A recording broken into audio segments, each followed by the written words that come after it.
The Christmas Eve dinner at my parents' estate was exactly as I'd expected. Excessive, expensive, and designed to showcase my brother Derek's success while highlighting my apparent failure. Crystal champagne flutes lined the mahogany table. The centerpiece was an elaborate arrangement of white roses and gold-dusted pine cones that probably cost more than most people's monthly rent. My mother had hired a private chef who was currently plating the third course of our 7-course meal. I sat at the far end of the table in a simple black dress, while everyone else sparkled in designer holiday attire. Derek held court at my father's right hand, wearing a custom Tom Ford suit and a Rolex that caught the candlelight with every gesture. "The Singapore deal closed yesterday," Derek announced, swirling his wine. $42 million. "The firm is calling it the deal of the year." My father beamed with pride. "That's my boy. A real businessman. Built his career from the ground up at one of the most prestigious corporate law firms in the city." "Hardly from the ground up, Dad," Derek said with false modesty.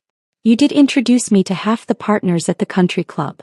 "Networking is a skill," my mother said. "You capitalized on opportunities. That's what successful people do."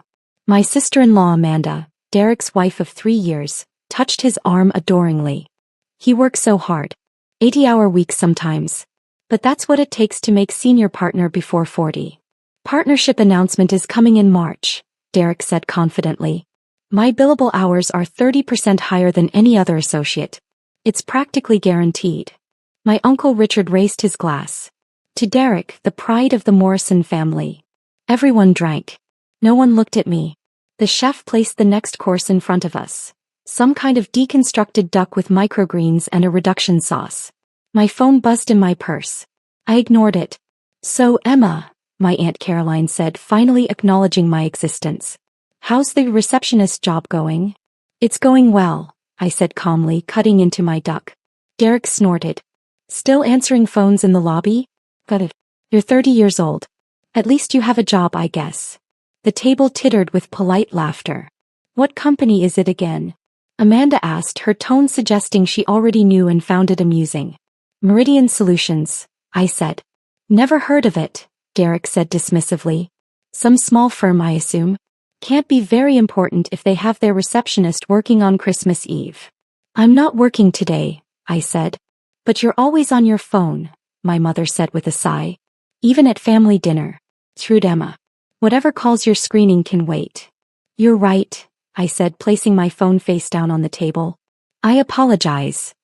Derek leaned back in his chair, warming to his subject. "You know what Emma's problem is? No ambition. She could have gone to law school like me, but she chose some liberal arts degree. Philosophy, was it?" "Economics and business administration," I corrected quietly. "From Wharton." "Same difference," Derek waved his hand. "Useless degree. You should have networked more, made connections. Instead you're answering phones while I'm closing multimillion-dollar deals." My father nodded sadly. "We did try to help you, Emma. I offered to introduce you to people in my business circles. You always declined." "I appreciated the offers," I said. "I wanted to build my career independently." "And look where that got you," my mother said. "A receptionist at 30. Meanwhile, Derek is on track for senior partner at Morrison, Hart & Associates. "Actually, it's Morrison, Hart, Davidson and Lee now," Derek corrected. "They added Lee last month after the Seoul office expansion. I'm heading up the international division." More congratulations flowed around the table. My younger cousin Michael, who just graduated college, looked at Derek with open admiration. "That's what I want," Michael said. "Real success. Corner office, expense account, respect." "Then don't be like Emma," Derek said, laughing. "Don't settle for answering someone else's phone calls. Be the person making the calls that matter." Amanda touched her napkin to her lips delicately. "Emma, have you considered going back to school? Maybe getting a real degree? It's not too late to salvage your career." "I'm content with my position," I said. "Content," Derek repeated mockingly. "That's exactly the problem. You're content with mediocrity. Winners are never content. They always want more, achieve more, become more." "Derek's right," my father said.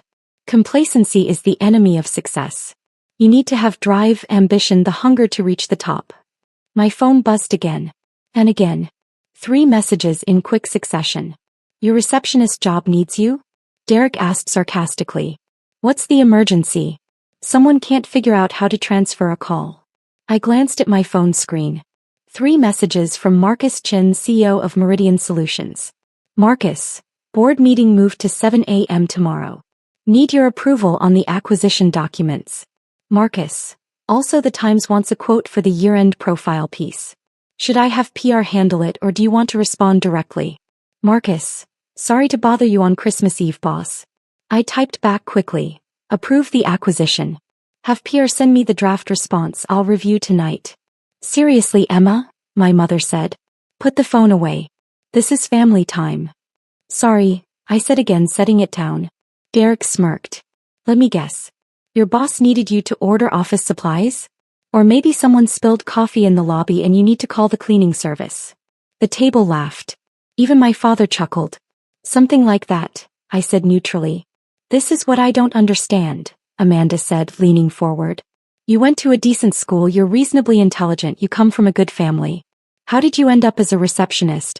What happened? Nothing happened, I said. I chose my path. A path to nowhere, Derek said. I'm going to be honest because I care about you. You're embarrassing the family. Do you know what my colleagues say when they ask about my sister and I have to tell them you're a receptionist? It reflects poorly on all of us. I'm sorry you feel embarrassed, I said. You should be sorry, my mother added. We raised you with every advantage. Private schools, tutors, college fund. And you wasted all to answer phones. Uncle Richard tried to be helpful. Emma, I have connections in the HR departments of several mid-level firms. I could probably get you an interview for an actual position. Entry level but better than reception. Thank you, but I'm happy where I am, I said. Happy, Derek scoffed. What's your salary, Em? 30,000? 40? I made that in bonuses alone last quarter. Derek, my father said, though he was smiling. Don't be crass about money. I'm just making a point, Derek said. Success is measurable. My salary is $340,000 base, plus bonuses that usually run another $200,000. That's more than $500,000 a year. What are you making, Em? I took a sip of water. I don't discuss my salary. Because it's embarrassingly low, Amanda said sympathetically. It's okay, Emma. We all start somewhere. Derek's first year as an associate, he only made $160,000. Only, I repeated softly. The point is he advanced, my mother said. He worked hard, networked, made himself indispensable. You could do the same if you just tried. The chef brought out the next course. Some kind of lobster preparation that looked like it belonged in a food magazine. My phone buzzed again. I glanced down. Marcus, hate to keep bothering you, but the journal wants to confirm the revenue numbers for the annual report. Can I give them the Q4 projections? I typed back. Yes, but make sure they note those are projections, not confirmed figures. Don't want any accuracy issues. Unbelievable, Derek said. She literally cannot stop checking her phone. Emma, what is so important that you're ignoring your family on Christmas Eve? Just work matters, I said. Work matters, he repeated. You're a receptionist. What work matters could you possibly have? Is someone calling the main line on Christmas Eve and you're worried about it? Derek, leave her alone, my cousin Sarah said quietly. She'd always been kind to me. No, I won't leave her alone, Derek said, his voice rising slightly. He'd had several glasses of wine. Someone needs to give her a reality check. She's wasting her life and everyone's too polite to say it. I don't think I'm wasting my life, I said calmly. Then you're delusional, Derek shot back. Do you know where I was last Christmas Eve? Dinner with Senator Morrison and his family. That's the level I operate at. Meanwhile, you're probably eating lunch in some depressing break room with other support staff. Derek, Amanda said, touching his arm. Maybe that's enough. It's not enough, Derek insisted. I love my sister, which is why this kills me. She had potential. She could have been something. And instead she's a 30-year-old receptionist with no prospects, no ambition, and apparently no pride. The table had gone quiet. Even my father looked slightly uncomfortable. I have plenty of pride, I said softly. Just not in the things you value. What do you value? Derek challenged. Making $40,000 a year? Having zero authority? Being the first person fired when the company needs to cut costs? Derek, my father said. Perhaps we should change the subject. No, I want to hear this, Derek said, looking at me intently. What do you value, Emma? What makes your receptionist job so fulfilling that you're willing to be the family embarrassment? I met his eyes. I value doing work that matters. Building something real. Making decisions that impact people's lives positively. Derek laughed loudly. Making decisions? You're a receptionist. You don't make decisions. You follow them. You're at the absolute bottom of the corporate hierarchy. Everyone has their place, I said. And yours is at the bottom, Derek agreed. Look, I'm not trying to be cruel. I'm trying to wake you up. You're 30 years old. If you don't make a change now, this is your life. Forever. Is that really what you want? Before I could answer, my phone rang. Not a text, an actual call. I glanced at the screen. Marcus Chin. Don't you dare answer that, my mother said sharply. I apologize, but I need to take this, I said, standing up. Emma Morrison, if you walk away from this table, my father started. I was already walking toward the foyer, phone to my ear. Marcus, what's wrong? I'm so sorry to call on Christmas Eve, Marcus said, sounding stressed. But we have a situation. The Henderson merger. Their CEO wants to move the signing to tomorrow morning. Christmas Day. He's flying to Tokyo tomorrow night and wants this locked down before he leaves. Henderson Industries? I asked, my mind already calculating. The $3.2 billion acquisition? That's the one, Marcus confirmed. But here's the problem. Their legal team is insisting on meeting in person for the signing. They want to come to our headquarters. Tomorrow morning, 9 a.m. On Christmas Day, I said. I know it's insane, Marcus said. But Henderson is firm. If we don't sign tomorrow, they're walking and going with the Blackstone offer instead. Emma, we've worked on this for 18 months. We can't lose it now. I thought quickly. Where are you now? At my mother-in-law's in Connecticut, he said. I can be back in the city in 2 hours. Who else can we get? Most of the executive team is out of state, Marcus said. Sarah's in Aspen, David's in the Caribbean, Jennifer's in California. I can probably pull together a skeleton crew, but Emma Henderson's people will expect to meet with you. You're the chairman. They'll want your signature on the documents. I'm at my parents' house in Greenwich, I said. I can be at headquarters in 45 minutes. Are you sure? Marcus asked. It's Christmas Eve. Your family will survive without me, I said. Set it up. Call Henderson's CEO and confirm. 9 a.m. tomorrow at our headquarters. You're a lifesaver, Marcus said, relief evident in his voice. I'll coordinate everything. I hung up and returned to the dining room. Everyone was staring at me. Everything all right? Sarah asked. Work emergency, I said, picking up my purse. I need to leave. My mother's face went red. Absolutely not. We're in the middle of Christmas dinner. I'm sorry, but this can't wait, I said. What can't wait? Derek demanded. Did someone forget how to work the phone system? Does the lobby Christmas tree need watering? It's a business matter, I said simply. A business matter, Derek repeated incredulously.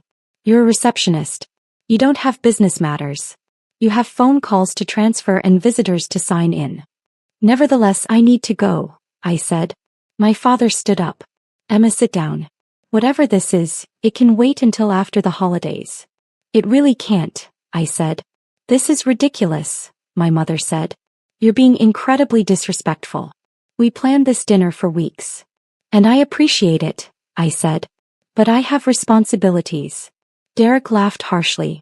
Responsibilities? You're a receptionist.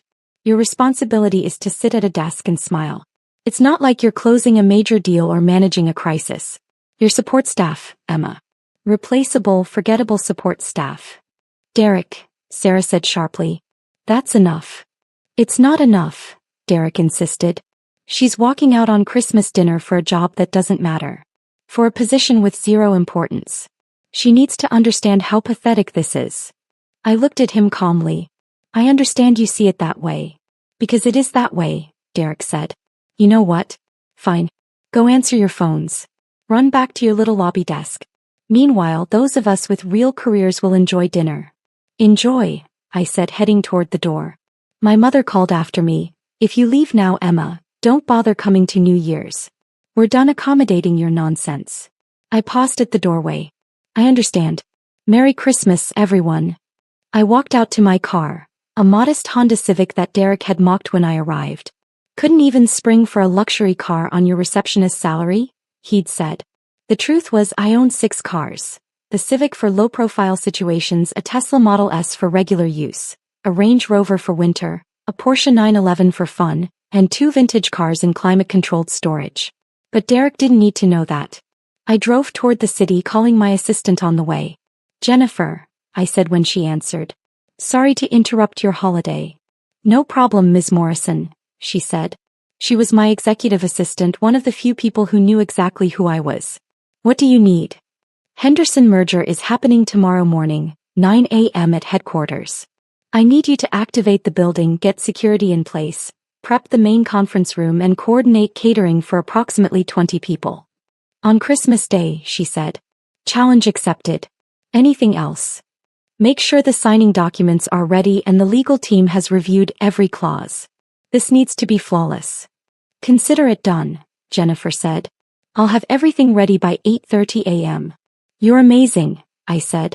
Triple overtime for everyone who comes in tomorrow. They'll appreciate that, she said. See you in the morning, boss. I arrived at Meridian Solutions headquarters at 11 p.m. The building was a gleaming 40-story tower in Midtown Manhattan, our company name illuminated at the top. I parked in my reserved spot in the executive garage and took my private elevator to the executive floor. Marcus was already there, looking stressed but determined. Emma, thank God. Henderson's team confirmed for 9 a.m. They're bringing 8 people including their CEO. Good, I said, walking into my office, a corner suite with floor-to-ceiling windows overlooking the city. Where are we on due diligence? We worked through the night, reviewing documents, confirming financial projections, and ensuring every detail of the $3.2 billion acquisition was perfect. By 8 a.m. I'd changed into a fresh suit I kept in my office and was ready. Jennifer had outdone herself. The main conference room was impeccable. Fresh flowers, catered breakfast spread, signing documents perfectly organized, our legal team assembled and briefed. At 8:45 a.m. building security called. Ms. Morrison, Henderson's team is in the lobby. Send them up, I said. The elevator doors opened and 8 people emerged, led by James Henderson himself, CEO of Henderson Industries. He was a silver-haired man in his 60s, known for being difficult but fair. Mr. Henderson, I said, extending my hand. Welcome. Thank you for making time on Christmas Day. Ms. Morrison, he said, shaking firmly. When you're closing a $3.2 billion deal, holidays become suggestions rather than obligations. I smiled. Shall we? The signing took 3 hours. Every document was reviewed, every clause examined, every concern addressed. Finally, at noon on Christmas Day, James Henderson signed the final page. Congratulations, he said, shaking my hand. You've acquired a great company. I expect you'll do remarkable things with it. We will, I assured him. Henderson Industries has an incredible legacy. We'll honor that while positioning for future growth. After they left, Marcus collapsed into a chair. We did it. $3.2 billion. Our biggest acquisition ever. Third biggest, I corrected. Don't forget the TechWave acquisition last year and the Morrison Financial deal in 2019. He laughed. How do you keep track? It's my job, I said simply. My phone buzzed. A text from my mother. Your brother is right. You're an embarrassment to this family. Don't contact us again until you get your priorities straight. I deleted it and returned to work. The news broke on December 26th. Meridian Solutions acquires Henderson Industries in $3.2 billion deal. The business press went wild. Henderson was a century-old manufacturing company with contracts across 3 continents. The acquisition made Meridian Solutions one of the largest privately held companies in America. My phone rang constantly with interview requests, congratulations from business partners, and questions from industry analysts. I ignored most of them, letting our PR team handle it. But one call I did take, from Derek. Emma. His voice sounded strange. I just saw the news about Meridian Solutions. Yes. I said, reviewing a contract. The Henderson acquisition, he continued. That's your company? I'm the founder and chairman, yes, I said. Silence. Derek. You founded Meridian Solutions? His voice was hollow. 9 years ago, I confirmed. Started with $2 million from my inheritance from Grandma Morrison, the one who left you nothing because you insulted her at her birthday party. Grew it into what it is today. Which is what exactly? He asked weakly. As of the Henderson acquisition, we're valued at approximately $8.4 billion, I said. We employ 12,000 people across 15 countries. Annual revenue is about $6.2 billion. We're the third largest privately held company in our sector. More silence. The receptionist thing, Derek finally said. At Christmas dinner. You said you work for Meridian Solutions. I do work for Meridian Solutions, I said. I own it. I founded it. I run it. But you said you were a receptionist. No, I corrected. Aunt Caroline assumed I was a receptionist. I said I worked for Meridian Solutions. You all assumed the rest. Why didn't you correct us? His voice was rising. Would you have believed me? I asked. You were so convinced I was a failure, so certain I was at the bottom. Would telling you I'm a billionaire chairman have changed anything? Or would you have just called me a liar? He had no answer. Here's the thing, Derek, I continued. You spent dinner mocking my supposed $40,000 salary. My actual compensation last year was $340 million between salary, bonuses, and equity. You bragged about closing a $42 million deal. I just closed a $3.2 billion acquisition on Christmas Day, which is why I had to leave dinner. Emma. You said I had no ambition, I continued. I built a company from nothing into an $8.4 billion enterprise. You said I embarrassed the family. The business press calls me one of the most successful entrepreneurs under 40. You said I was at the bottom of the corporate hierarchy. I am literally at the top of mine. I didn't know, he said weakly. You didn't ask, I corrected. You assumed. You all did. And when I tried to leave dinner for an actual business emergency, one worth billions of dollars, you called me pathetic.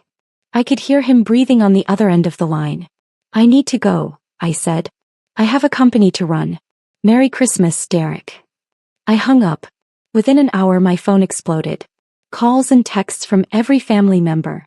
Mom, Emma, we need to talk. There's been a terrible misunderstanding. Dad, I had no idea about your company. We should discuss this. Amanda, Emma, I'm so sorry about Christmas. Derek told me everything. Can we meet? Uncle Richard, proud of you, kiddo. Always knew you had it in you. I ignored them all except one, from Sarah. I knew you were more than you let on. Congratulations on the acquisition. Drinks next week. I responded, absolutely. I'll have my assistant coordinate. The interview requests intensified. Forbes wanted a cover story. The Wall Street Journal wanted an exclusive on the Henderson deal. Bloomberg wanted to profile my journey from startup to billion-dollar empire. I selected carefully, agreeing to a few strategic interviews that would position Meridian Solutions for our next phase of growth. The Forbes interview ran in February. The cover showed me in my office, the Manhattan skyline behind me. Emma Morrison, the billionaire you've never heard of. The article detailed everything. How I'd started Meridian Solutions at 21 with my inheritance. How I'd built it through strategic acquisitions and organic growth. How I'd deliberately maintained a low profile to avoid media scrutiny while I built the business. One quote I particularly liked. Morrison operates with a rare combination of ambition and humility.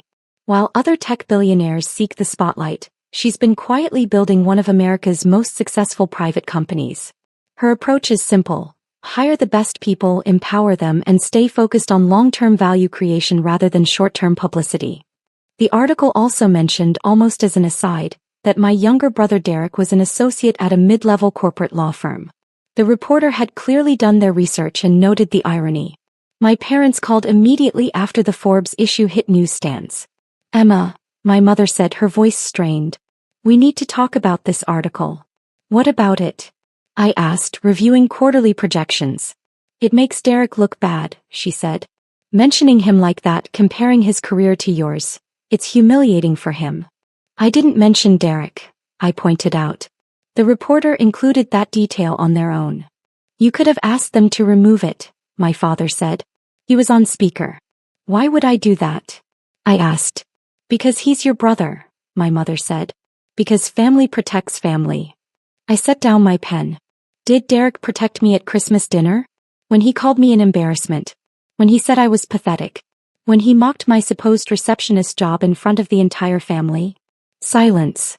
Did you protect me? I continued. When you told me I was wasting my life. When you said I reflected poorly on the family. When you uninvited me to New Year's because I left dinner for a $3.2 billion business deal.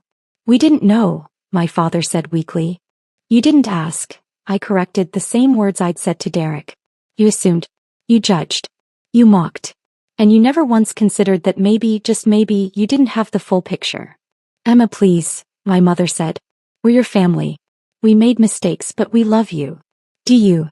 I asked quietly. Or do you love what I've accomplished? Would you be calling if Forbes hadn't put me on their cover? If I really were a receptionist making $40,000 a year, would you want to talk to me now? Neither answered. I need to go, I said. I have a meeting with the Singapore development team. Emma, wait, my father started. I hung up. Derek showed up at my office a week later. Building security called first. Ms. Morrison, there's a Derek Morrison in the lobby requesting to see you. Does he have an appointment? I asked. No, ma'am.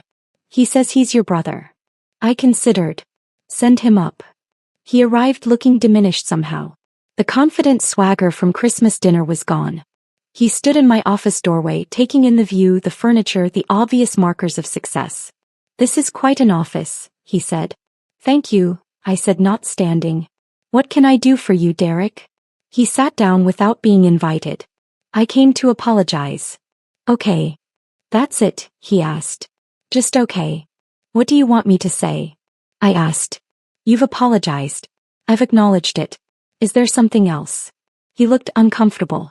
I was cruel at Christmas dinner. I said terrible things. I mocked you, belittled you, called you an embarrassment. And I was completely wrong. Yes, I agreed. You were. I didn't know. That I was successful? I interrupted. So if I really were a receptionist, your comments would have been acceptable? He flushed. No, that's not what I meant. Then what did you mean? I asked calmly. He struggled. I thought you were wasting your potential. I thought you'd given up. And that justified public humiliation? I asked. Mocking me in front of the entire family? Calling me pathetic? No, he admitted. Nothing justifies that. You're right, I said. It doesn't. We sat in silence. The firm wants me to try to establish a relationship with you, Derek finally admitted. They heard about Meridian Solutions. They want to pitch for your legal business. Ah, I said. There it is. That's not the only reason I'm here, Derek protested. Isn't it? I asked. Derek, be honest. If I were still the failure you thought I was at Christmas, would you be in my office right now? Or would you still be telling people about your embarrassing sister who never amounted to anything? He looked at his hands. That's what I thought, I said. Emma, please, he said. I know I don't deserve it, but can we start over? I was a terrible brother. I was arrogant and cruel. I judged you without knowing anything about your life. I'm sorry. I considered him. I accept your apology. His face brightened. Thank you. That means. But I don't forgive you, I continued. And Meridian Solutions already has excellent legal counsel. We won't be needing your firm's services. The brightness faded. Emma. You had 30 years to be a decent brother, I said. You chose to be a bully instead. You don't get to undo that because it's now convenient for your career. It's not about my career, he insisted. Isn't it? I asked. You just admitted your firm sent you here. You want something from me, Derek. Just like you've always wanted something. Admiration, validation, someone to feel superior to. I'm done providing that. He stood up. I really am sorry. I believe you're sorry you were wrong about me, I said. I believe you're sorry you embarrassed yourself. I believe you're sorry you can't use me for professional advancement. But I don't believe you're sorry for how you treated me. You're just sorry it backfired. He left without another word. My parents made several more attempts to reconnect. Dinner invitations, family event invitations, requests to talk about everything. I declined them all politely. The truth was they'd shown me exactly who they were. They'd spent 30 years treating me as less than, as the disappointing daughter, as the one who didn't measure up. They'd mocked me, dismissed me, and made it clear I was an embarrassment. And the moment they learned I was successful, the moment I became useful to them, Suddenly they wanted a relationship. But I didn't need their validation anymore. I'd built something extraordinary without their support, without their approval, without their belief in me. Meridian Solutions was proof that their assessment of me had been completely wrong. I didn't need to prove anything to them. I'd already proved it to myself. 6 months after Christmas, I received an invitation to speak at my business school's graduation. The dean wanted me to give the commencement address, to inspire the next generation of entrepreneurs. I accepted. The speech was scheduled for a sunny May morning. 15,000 people filled the stadium. Graduates, families, faculty, staff. I stood at the podium in my doctoral robes. I'd completed my PhD in economics 3 years earlier, another thing my family hadn't known, looking out at the sea of faces. When I graduated from this school 12 years ago, my family told me I was wasting my potential. They said my degree was useless. They said I'd never amount to anything. I paused. They were wrong. But not because I proved them wrong. They were wrong because their metrics for success were fundamentally flawed. I talked about building Meridian Solutions. About the failures, the near bankruptcies, the moments of doubt. About persevering anyway, staying true to my vision, refusing to compromise my values for short-term gains. Success isn't about impressing people who never believed in you, I said. It's not about proving your worth to those who dismissed you. It's about defining your own metrics, your own goals, your own values, and then living according to them. The stadium was silent, everyone listening. Some of you will build billion-dollar companies, I continued. Some will become leaders in your fields. Some will change the world in ways we can't yet imagine. But some of you will choose quieter paths. You'll teach or serve or create art or raise families. And all of those paths are equally valid. I looked directly at the graduates. Don't let anyone, family, friends, society, tell you what success must look like. Define it yourself. And then pursue it relentlessly regardless of who believes in you. The applause started slowly, then built to a standing ovation. After the ceremony, the dean pulled me aside. That was extraordinary, Emma. Thank you. My pleasure, I said. I noticed your family didn't attend, he said carefully. I believe we sent them invitations. They had other commitments, I said simply. He nodded, understanding in his eyes. Well, you have a family here. This institution is proud to call you an alumna. As I walked to my car, I passed a newsstand. The latest issue of Fortune magazine featured Meridian Solutions, the $10 billion company you've never heard of. We'd crossed $10 billion in valuation the previous quarter. The Henderson acquisition had been even more successful than projected, opening up markets we'd barely tapped before. My phone rang. Marcus. Emma, you're going to love this, he said, excitement in his voice. TechWorld wants to partner on the European expansion. They're proposing a joint venture worth $5 billion. Send me the preliminary terms, I said. I'll review tonight. You just gave a commencement speech, he protested. Take the afternoon off. I'll review tonight, I repeated, smiling. That's what chairmen do. I drove back to my apartment, a penthouse overlooking Central Park that I'd bought 2 years earlier.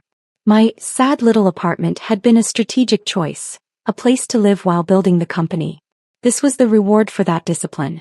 But the apartment wasn't what made me happy. Neither was the company valuation or the Forbes cover or the commencement speech. What made me happy was knowing I'd built something meaningful. I'd created 12,000 jobs. I'd developed products that improved lives. I'd proven that you could build a successful company while treating people with respect and dignity. I'd done it my way on my terms according to my values. And I'd done it without the support, approval, or belief of my family. That Christmas dinner seemed like a lifetime ago. The brother who'd mocked me was now scrambling to make partner, his career stagnating while mine soared. The parents who'd called me an embarrassment now tried desperately to claim credit for my success. But I didn't need their credit. I didn't need their apologies. I didn't need anything from them. I'd already won. Not because I'd proven them wrong, though I had. Not because I'd exceeded their expectations, though I'd exceeded them exponentially. I'd won because I'd defined success on my own terms and achieved it. And no amount of family drama could take that away. My phone buzzed one more time. A message from Sarah. Saw your speech online. Absolutely brilliant. Lunch this week? I smiled and typed back. Definitely. Name the day. Some family was worth keeping. The rest could stay in the rearview mirror where they belonged. I poured myself a glass of wine and stood at the window, looking out at the city I'd conquered. 30 years old and a billionaire chairman. Not bad for a receptionist.